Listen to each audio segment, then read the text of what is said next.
আল্লাযীনা হুম ইউরাউন,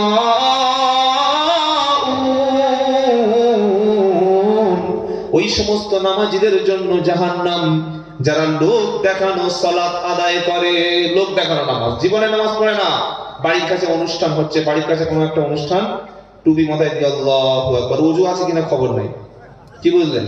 শ্বশুর মারা গেছে, চলে গেছে জানাজার নামাজ পড়তে, প্রায় 100 কিলোমিটার দূরে চলে গেছে, সেই মালদা সুজাপুর চলে গেছে, গাজল চলে গেছে, চাঁচল চলে গেছে, কিংবা ধুলিয়ান চলে গেছে, কিংবা আপনার এদিকে কিষানগঞ্জ চলে গেছে, এদিকে ইটাহার চলে গেছে শ্বশুর বাড়ি, গিয়ে ওখানে আল্লাহু আকবার সালাম ফিরানোর সময় মনে উঠেছে ওযু নাই, কি জানাজা ফেরেশতারা বললে বিনা ওযুতে শ্বশুরের এত বড় ক্ষতি করে দিলে, কি গো?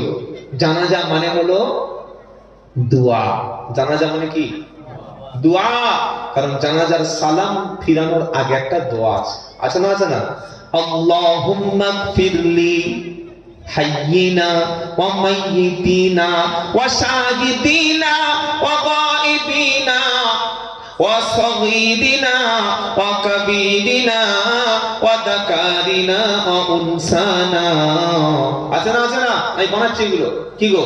আল্লাহ আমাকে ক্ষমা করুন, আল্লাহুম্মা গফিরলি হাইয়িনা, যত জীবিত আছে সবাইকে ক্ষমা করুন, ওয়া মাইয়িতিনা, এই মাইয়িত সহ মৃতদেরকে ক্ষমা করুন, ওয়া শাহিদিনা, যত ব্যক্তি এখানে প্রেজেন্ট আছে ক্ষমা করুন, ওয়া গায়িবিনা, যত ব্যক্তি অ্যাবসেন্ট রয়েছে, অনুপস্থিত আছে, সবাইকে আপনি ক্ষমা করে দিন, ওয়া যাকারিনা ওয়া উনসানা, যত পুরুষ আছে যত নারী আছে সবাইকে আপনি ক্ষমা করুন।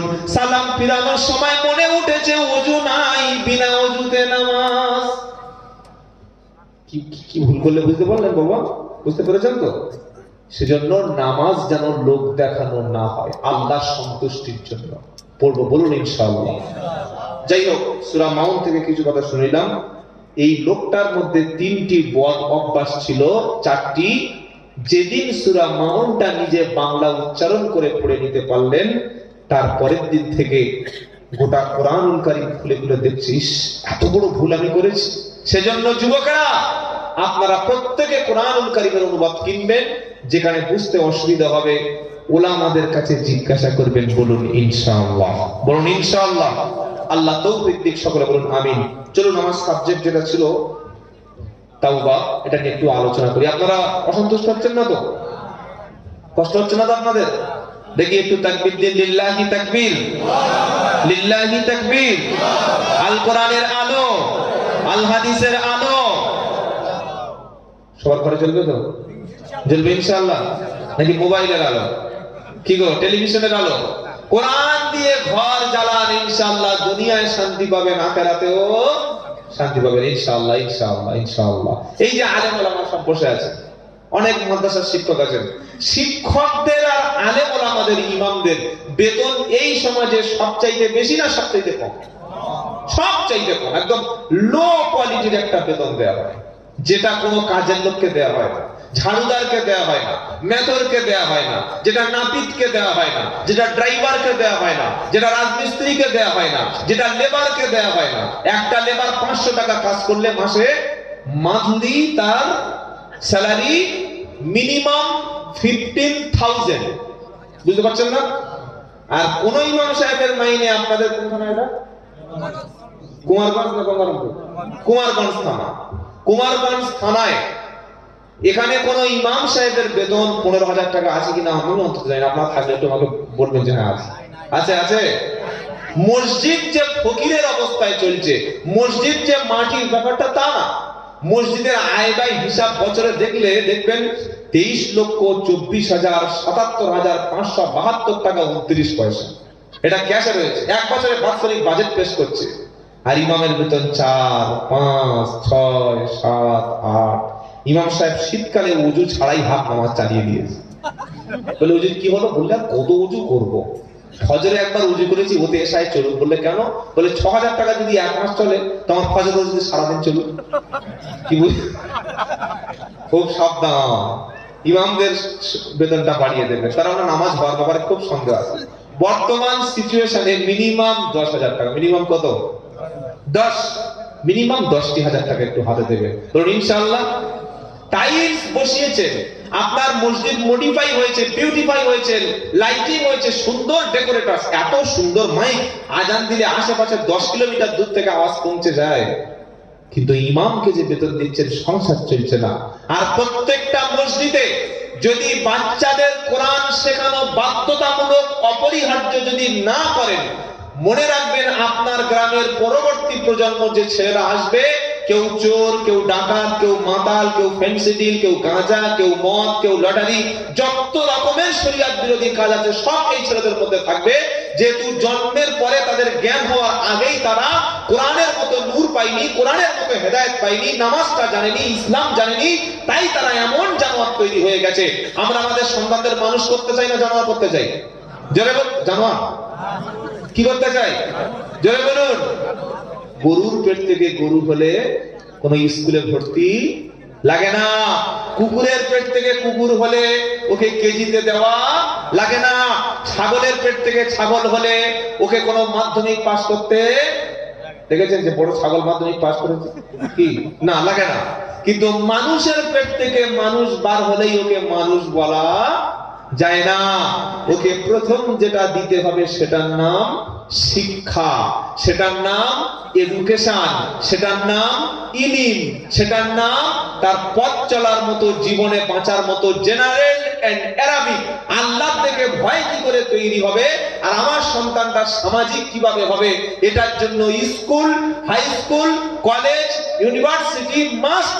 সাথে সাথে মক্তব, বাচ্চা বয়সে মসজিদের মধ্যেই আপনি ইমামকে দিয়েই মক্তব চালু করে দেন। মক্তব মানে আমি মনে করছি এটা আবার কি ছাগল না গরু নাকি বড় একটা হাঁস হবে। মক্তব মানে বাচ্চা বয়সে বাচ্চাদেরকে কোরআন শেখার জন্য যে কোর্সটা করানো হয়, নামাজ, কোরআন, দ্বীন, ছোট ছোট জিনিসগুলো ইসলামের শেখার জন্য যে কোর্সটা হয়, তার নাম কি? তার নাম কি? মক্তব। আর যারা বয়স হয়ে গেছে তাদের শেখার দরকার আছে, দরকার আছে নাকি? দরকার আছে। বয়স্ক মানুষেরা যে কোনো ভাবেই, যে কোনো মূল্যেই, নিজের মহল্লায় হোক, অন্য কোনো জায়গায় হোক, যে কোনো ভাবেই শিখে নেবেন, বলুন ইনশাআল্লাহ। কেন?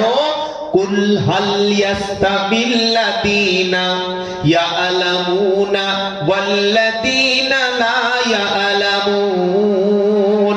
আল্লাহ বলছেন, বলো মুহাম্মদ মুস্তাফা সাল্লাল্লাহু আলাইহি ওয়াসাল্লাম, যারা জানে এবং জানে না তারা দুজনে কখনো সমান হতে কি পারে? যিনি জানেন না আর যিনি জানেন দুজনে কি সমান? যিনি লেটারেট আর যিনি ইললেটারেট দুটো কখনো সমান না। একটা শিক্ষিত, একটা অশিক্ষিত, দুজনের আচরণ আলাদা। একজন জ্ঞানী আলিম আর একজন জাহিল মূর্খ, দুজনের কথাবার্তা কিন্তু এক না। অনেকে আমার ফোন করে, আসসালামু আলাইকুম হুজুর, তুমি কেমন আছেন? কি বলবো, আলহামদুলিল্লাহ ভালো আছি। আপনি ভালো আছেন? বলে হ্যাঁ। হুজুর আপনি কবে আসবেন আমাদের এলাকায়? আপনি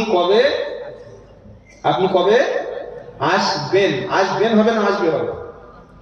আপনারাও মনে শিখে যাচ্ছে নাকি? আসবেন, এরকম ভাষা তো লেখাপড়া শেখেন, এরকম মানুষ আছে।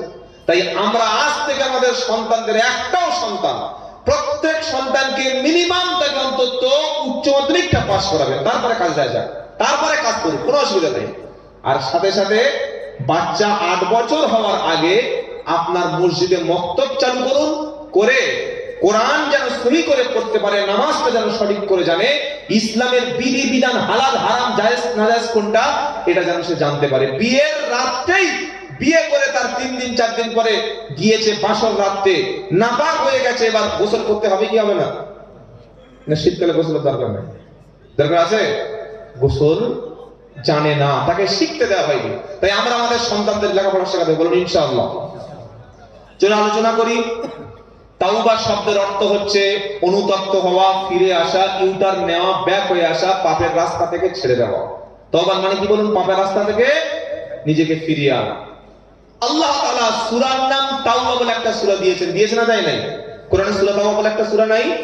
এই সূরার মধ্যে 11 নম্বর পারা, 4 নম্বর পৃষ্ঠা, 1 নম্বর লাইন, 112 নম্বর আয়াত। এই আয়াতের মধ্যে আল্লাহ তাআলা একজন জান্নাতি মুমিন ব্যক্তির 8টা গুণ বা 8টা বৈশিষ্ট্য বর্ণনা করেছেন। একবার সকলে উচ্চ স্বরে বলুন সুবহানাল্লাহ। কটা গুণ? 8টি। এই 8টি কি কি?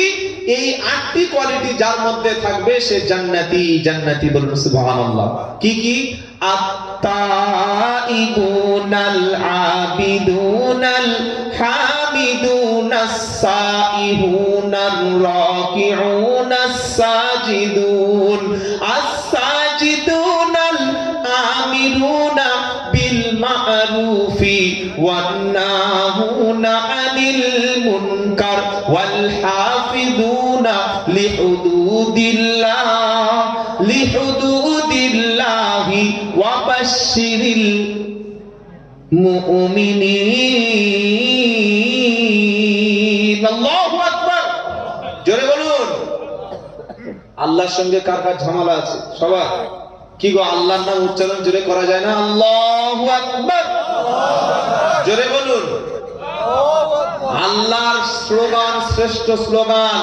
যেদিন পৃথিবীতে এসেছিলাম জন্মের পরে কানে আজান গিয়েছিল। যেদিন আমরা জীবনের শেষ নামাজ জানাজার নামাজের শেষ শব্দ কি? আসসালামু আলাইকুম ওয়া রাহমাতুল্লাহ। ওই আল্লাহর নাম। তাই কবি কি বলছে? জন্মের পরে কানে আজান কি দেয়নি, তুমি মুসলমান ছাড়া হওনি। যেদিন হয়েছিলাম এই পৃথিবীতে প্রথমে আমি কেঁদে উঠেছিলাম কান্নার সাথে সাথে। আমার কান্নাকে থামিয়ে দিয়ে আমার কানে দিয়েছিল কি? জোরে বলুন। জন্মের পরে কানে আজান কি দেয়নি, তুমি মুসলমান ছাড়া হওনি। জন্মের পরে কানে আজান কি দেয়নি, তুমি মুসলমান ছাড়া হওনি। আবার মরণের পরে জানাজা পড়াবে, মরণের পরে জানাজা পড়াবে, তখন কোথায় পালিয়ে যাবি? পালানো যাবে? আল্লাহ ছাড়া পৃথিবীতে অন্য কোনো জায়গায় যাওয়ার রাস্তা আছে? কি গো বলছেন না কেন?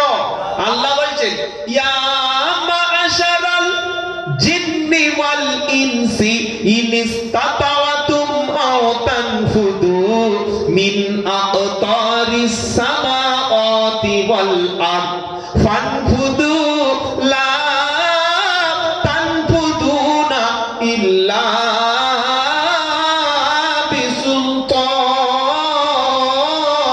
বিসুলতান ফাবিআইয়ি আলা'i রাব্বিকুমা তুকাদ্দিবান। 27 নম্বর পারা, 11 নম্বর পৃষ্ঠা, 11 নম্বর লাইনে 33 নম্বর আয়াত। সূরার নাম রহমান। কোন সূরা? জোরে বলুন। আল্লাহর একটা নাম কি? জোরে। রহমান। আল্লাহর একটা নাম কি? অনেকে কিন্তু এরকম ঘুমাচ্ছে সবে।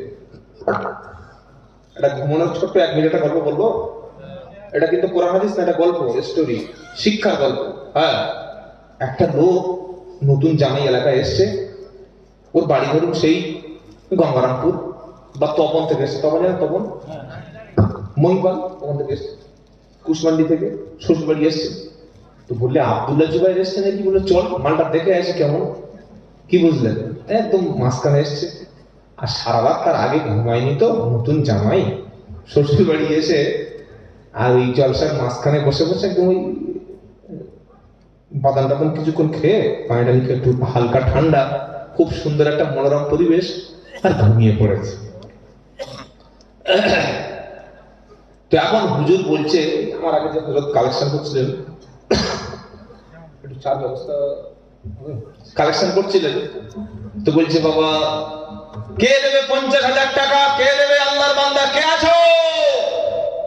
যেই বলেছে কে আছো, ও ঘুমের থেকে লাফ দিয়ে উঠে এরকম হাত তুলেছে। ও বুঝতে পারছে টাকা কালেকশন করছে। মনে করছে কে আছো, কি একটা বলেছে, দাঁড়িয়ে উঠেছে। বলছে না তোমার নাম কি? বলছে আমার নাম আব্দুল্লাহ জুবাইর। বলো তোমার বাড়ি? বললে কুশমান্ডি। আচ্ছা বলে কি?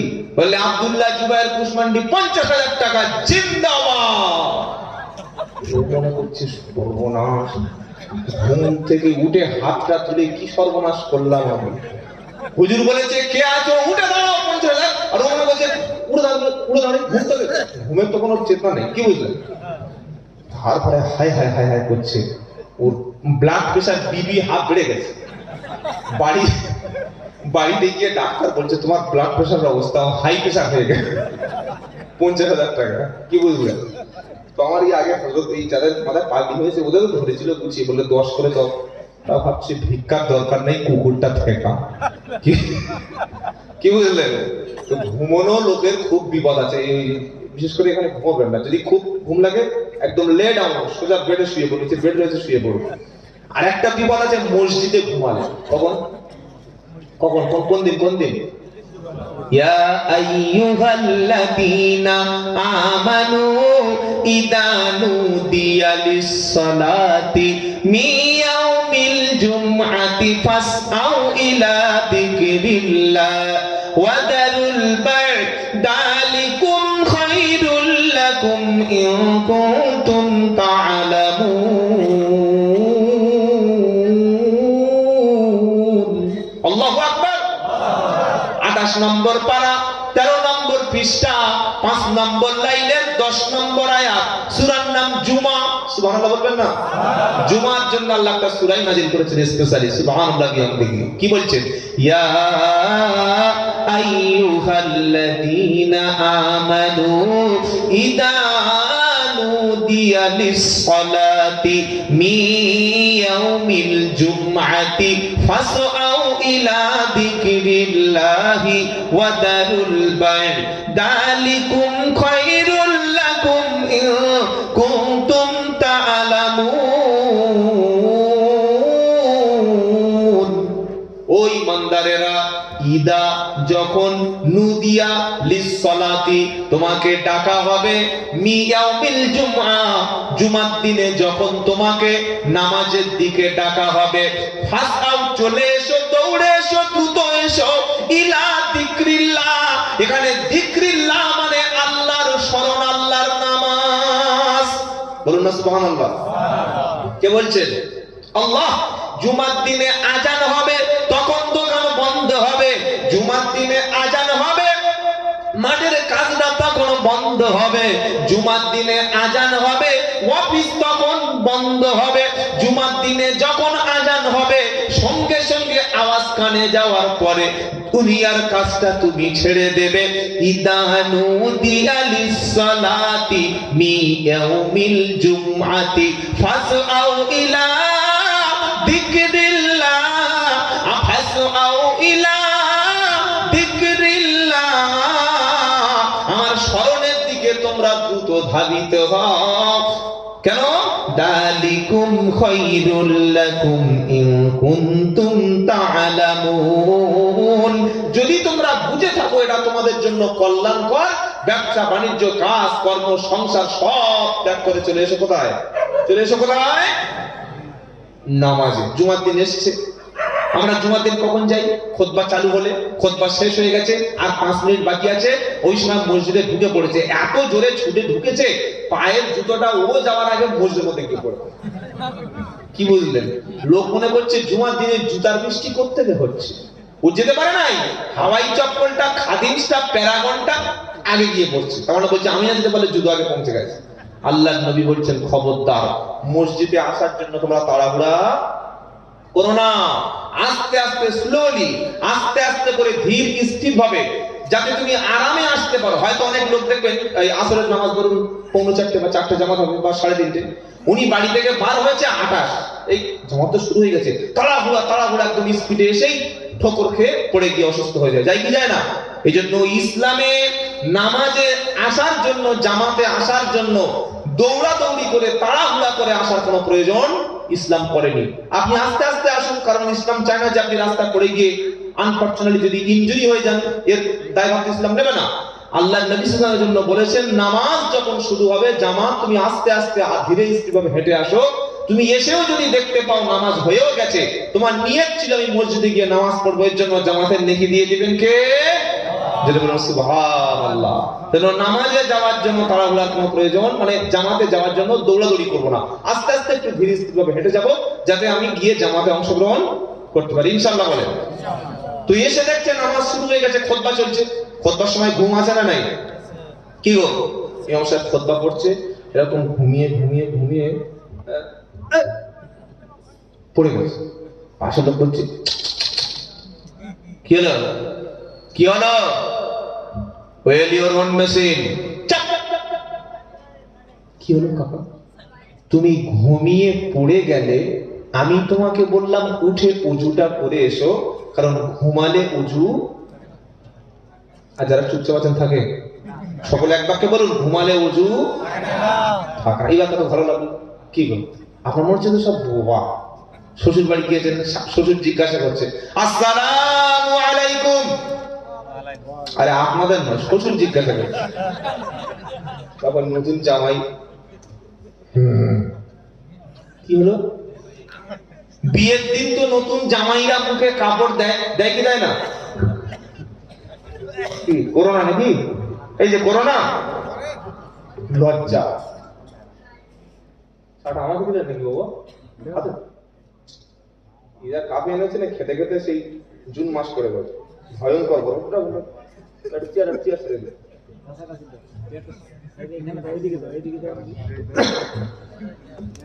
তো মনে রাখবেন,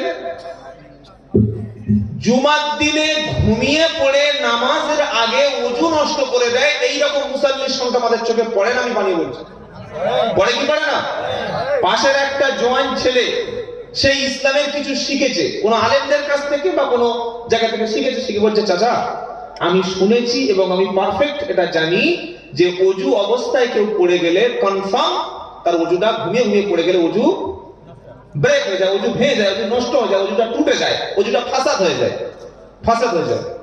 তখন বলছে তুই জুমায় জুমায় 8 দিন নামাজ পড়ছি, আমার থেকে বেশি জানিস, চুপ, চেপড়ে সোজা করে দেবো। ঠিক আছে, কবরে যাও। কবরে গেছে, বিসমিল্লাহি ফি সাবিলিল্লাহ ওয়া আলা মিল্লাতি রাসূলিল্লাহ। ও বুকে হাত চাপড়ে বলছে ফেরেশতারা কি প্রশ্ন করবি সব বলে দেবো, আমি সারা জীবন জুমার নামাজ কাজা করে নেই, নামাজ পড়েছি। ফেরেশতারা বললে ঘুমিয়ে ঘুমিয়ে পড়েছিলে কবার? ও বললে একবার। বললে ওযু করলে কবার? বললে একবার না। বললে কবরে এবার রেডি হও, শুয়ে পড়ো। বলে কি হলো, কি হলো? কি হলো মানে বে? সারা জীবন তুমি বিনা ওযুতে জুমার নামাজ পড়েছিলে। বলে না না না, আমার ওযু করে এসেছি, বাড়ি থেকে হাতে পানি ছিল, মুখে পানি ছিল, দাড়ি থেকে টপ টপ করে পানি ছিল। আরে বে, ওযু যখন করেছো তখন ওযুটা তোমার নতুন করে হয়ে গেছে, কিন্তু খুতবা চলাকালীন ঘুমিয়ে তুমি যে পড়ে গিয়েছিলে, ওই পড়ে যাওয়া মানে হলো ওযুটা সঙ্গে সঙ্গে নষ্ট হয়ে গেছে। তুমি ওযুটা করেছিলে? বললেন না। তো বলে তাহলে শুয়ে পড়ে এবার একটু দি। কি দেবে? কি দেবে? উত্তম আপ্যায়ন করবে। আর যদি বলি বাবু ভুল হয়ে গেছে, শুনবে নাকি? শুনবে? কানে তারা কালা হবে, চোখে তারা দেখবে না। কি গো, জানেন না? হ্যাঁ, পুলিশ ধরে নিয়ে গেছে, পাছা ফাটিয়ে দে, বাঁচাও বাঁচাও। একটা দুটো অপশন বলছে মেরে দিবি, আচ্ছা হোক একটু রহম কর, বলে না বলে না? কিন্তু কবরে কি গো, কানে তারা কালা হবে, চোখে তারা দেখবে না, আরে এমন শাস্তি হবে আপনার, আওয়াজ বাইরে বাইরে আওয়াজ যাবে। ছেলে বলতে পারবে দেখি আমার কিরকম ভিতরে চলছে, দেখি বলতে পারবে? স্বামী বলতে পারবে দেখি আমার স্ত্রীর সঙ্গে ফেরেশতারা কেমন ব্যবহার করছে? কি গো, চোখে তারা কানা হবে, চোখে তারা কানা হবে, কানে আওয়াজ শুনবে না, আর দেখে তুমি মরে গেলে আওয়াজ কেউ তো শুনবে না। ওই অন্ধকার ঘরকে বেশি ভয় করো বাবাজিরা, সুবহানাল্লাহ। ভাইরা, ভুল যেটা করেছেন ওটা ভুল বলে মেনে নেন, আর জীবনে শুধরে নেন যে জুমার দিন খুতবা চলাকালীন আমি কখনো ঘুমাবো না। বলি ইনশাআল্লাহ, বলি ইনশাআল্লাহ। তাহলে সূরা তাওবার মধ্যে আল্লাহ তাআলা 112 নম্বর আয়াতে মুমিনের 8টা গুণ বলছে। কটা? আত্তাইবুনাল আবিদুনাল হামিদুনাস সাইহুন। ও সূরা রহমানটা বলতে বলতে চলে আসলাম না, কি গো? আল্লাহ বলছে তুমি আমার পৃথিবীর বাইরে, কি সুন্দর কথা আল্লাহ বলছে, ইয়া মা'শারাল জিন্নি ওয়াল ইনসি ইনিস্তাতা'তুম তানফুদু মিন আকতারিস সামাওয়াতি ওয়াল আরদ ফানফুদু লা তানফুদুনা ইল্লা বিসুলতান ফাবিআইয়ি আলা'i রাব্বিকুমা তুকাযযিবান। ও মানুষ এবং জিন, দুটো কমিউনিটিকে আল্লাহ অ্যাড্রেস করছে, দুজন দুই সম্প্রদায়। কে কে? মানুষ আর যেহেতু মানুষ আর জিনকে তো আল্লাহ বানিয়েছেন কেন? মা খালাকাতুল জিন্না ওয়াল ইনসা ইল্লা লিআবুদুন। মানুষ আর জিনকে বানিয়েছি আমার ইবাদত করার জন্য। এবার দুটো সম্প্রদায়কে ডেকেছে, কি বলছে? ইয়া মা'শারাল জিন্নি ওয়াল ইনসি ইনিস্তাতা'তুম তানফুদু মিন আকতারিস সামাওয়াতি ওয়াল আরদ ফানফুদু লা তানফুদুনা ইল্লা বিসুলতান। ও মানুষ আর জিনেরা, যদি সম্ভব হয় আমার আকাশের নিচে থেকে, আমার জমিনের উপর থেকে, আমার সূর্যের আলো থেকে, আমার দেওয়া অক্সিজেন ত্যাগ করে, আমার চাঁদের আলোকে স্নিগ্ধ আলো পরিত্যাগ করে, আমার পৃথিবীর অক্সিজেন গ্রহণ বাদ দিয়ে যাও এমন কোন জায়গা যদি সম্ভব হয়, সেখানে দুনিয়া ছেড়ে চলে যাও, যেখানে অন্য কোন আল্লাহর অক্সিজেন আছে, অন্য কোন সৃষ্টিকর্তার দেওয়া সূর্যের আলো আছে, অন্য কোন পৃথিবী আছে, অন্য কোন গ্রহ আছে, অন্য কোন নক্ষত্র আছে, যেখানে খুশি চলে যাও। যে যাওয়া যাবে।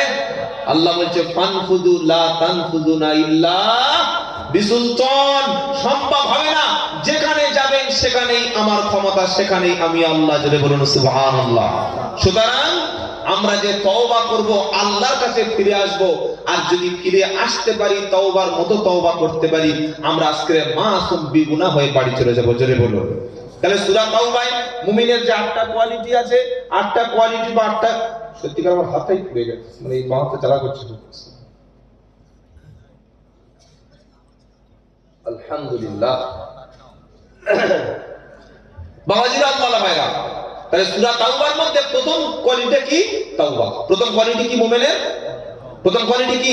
আত-তাইবুনাল আবিদুনাল হামিদুনাস সাইহুন। প্রথম কোয়ালিটি জান্নাতে যাওয়ার জন্য লাগবে কি? জোরে বলুন, তাওবা। এবার চলুন 28 করা যায়। পারা নাম্বার 28, পৃষ্ঠা নাম্বার 20, লাইন নাম্বার 2, আয়াত নাম্বার 8, সূরার নাম তাহরিম। আল্লাহ পাক পাপিষ্ঠ, গুনাহগার, যারা বদকার, যারা সমাজের অশ্লীল কাজ করে, তাদেরকে আল্লাহ সম্বোধন করে ডেকেছেন নিজের কাছে। জোরে বলবেন না সুবহানাল্লাহ। ডেকে কি বলছে জানেন? ইয়া আইয়ুহাল্লাযীনা আমানু তুবু। শুনছেন আপনারা? তুবু ইলাল্লাহি তাওবাতান নাসুহা। একবার জোরে হবে না? বুঝতে পারলে তবে মজা লাগে। যদি একটা নাবালকের সামনে প্রেমের কথা বলবো, কিছু বুঝবে কি বলছে, আর যারা ওই 60-70 বছর বয়স হয়ে গেছে, ওদের যদি কোনো মেয়ের ফোন নাম্বার দেয়, নেবে? ফেলে দিয়ে কোন বুড়ির নাম্বার থাকবে। আরে এক সপ্তাহ আগে একটা বয়স্ক লোক, ওটা কোন জায়গা জানো, নদিয়া বা নয়, আমাদের 24 পরগনা, একটা বয়স্ক লোক বলছে, বাবা দোয়া করো। কিসের দোয়া? বললে একটা চান্স লাগাচ্ছি বুড়ো বয়সে। কি ব্যবসা বাণিজ্য করবেন না, হজে যাবেন নাকি উমরায় যাবেন, নাকি মসজিদে কোনো মুয়াজ্জিনের দায়িত্ব নেবেন? বলছে না, আরেকটা চান্স। কি চান্সটা কি বলো? একটা ভালো সেকেন্ড হ্যান্ড মেয়ে আছে, বিয়ে করবো। সেকেন্ড মানে বুঝতে পারে নাই কি? তালাক প্রাপ্তা বিধবা তাকে বিয়ে করুন। বাহ, খুব ভালো, খুব ভালো। দাড়ি পেকে গেছে, চুল পেকে গেছে, কিন্তু যৌবন দেখছি পুরো একদম 18+, 18+। কি বুঝলেন? হ্যাঁ, আল্লাহ আমাদের হেফাজত করুন, সকলে বলুন আমিন। তো আল্লাহ ডেকেছে কাদের? ঈমানদারকে। ইয়া আইয়ুহাল্লাযীনা আমানু তুবু ইলাল্লাহি তাওবাতান নাসুহা। ও বিশ্বাসী বান্দারেরা, তওবা করো। কে বলছেন? জোরে বলুন একসাথে। আল্লাহ কি বলছে? তুবু তুবু ইলাল্লাহি তাওবাতান নাসুহা। ঈমানদারেরা, যারা পাপ করেছো, যারা অশ্লীল কাজ করেছো, তোমরা ফিরে এসো, ফিরে এসো ইলাল্লাহ, আল্লাহর দিকে। কার দিকে? কার দিকে? জোরে বলুন আল্লাহর দিকে। আল্লাহর দিকে ফিরে এসো, আল্লাহর দিকে রুজু হও, আল্লাহর দিকে ব্যাক করো, আল্লাহর দিকে ইউটার্ন নাও, আল্লাহর রাস্তাটাই ধরে ফেলো। আর কি? তাওবাতান নাসুহা, খালিস নিয়তে, ইখলাসের সঙ্গে, আন্তরিকতার সঙ্গে, মন মেধা পুরো মনটা এই নিয়ত করে ফিরে এসো যে আমি যে যে পাপ করছিলাম, পাপের রাজ্য থেকে আমি সরে এসে আল্লাহর ইসলামের মধ্যে প্রবেশ করলাম। ইনশাআল্লাহ, ইনশাআল্লাহ বলেন। আল্লাহ তাআলা ডেকেছে কোথায়? বান্দাকে কাছে ডেকেছে। আল্লাহ সব সময় আল্লাহ চায় বান্দার কাছে ফিরে আসুক। আল্লাহ কখনো বান্দাকে দূরে সরিয়ে দিতে চাই কি? চাই না। পাপীদেরকে আমরা দূরে সরিয়ে দিই। যদি জানতে পারেন লোকটা মদখোর, আপনার মেয়ে দিয়ে দেবেন, তাই তো নাকি? পয়সা থাকলে দেওয়া যাবে, দেওয়া যাবে না? মদ খায় বলে না, মদখোর আর মাসে 1 লাখ টাকা স্যালারি পায়, মান্থলি, একটা সরকারি জব করে 1 লাখ টাকা মাসে পায়। তো ওই যিনি আপনার ঘটক বলেন, কি বোঝেন না? ঘটক বলছে ছেলেটা ভালো ছেলে, সরকারি জব করে, মান্থলি স্যালারি পায় 1 লাখ, তবে মাঝে মাঝে একটু হালকা একটু খায়। কি খায়? কি খায় গো? কথা বলে না? হ্যাঁ, বলে রস খায়, রস খায়। তো তখন মেয়ের বাপ বলছে, এখনকার ছেলেরা তো কম বেশি, আমিও খেতাম ছোটবেলা, বলছে মেয়ের বাপ, বলছে রস খায় তো কি হচ্ছে, আমার মেয়ের কাছে আসলে ও সব ঠিক হয়ে যাবে। আচ্ছা, মালখোরের টাকা দেখে মেয়ের বাপের ব্রেনটা হ্যাং হয়ে গেল।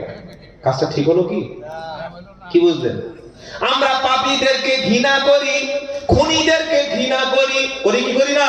হ্যাঁ, আমরা চোরদেরকে ঘৃণা করি, ডাকাতদেরকে ঘৃণা করি, ব্যভিচারীকে ঘৃণা করি, তাদেরকে দূরে সরিয়ে দিই।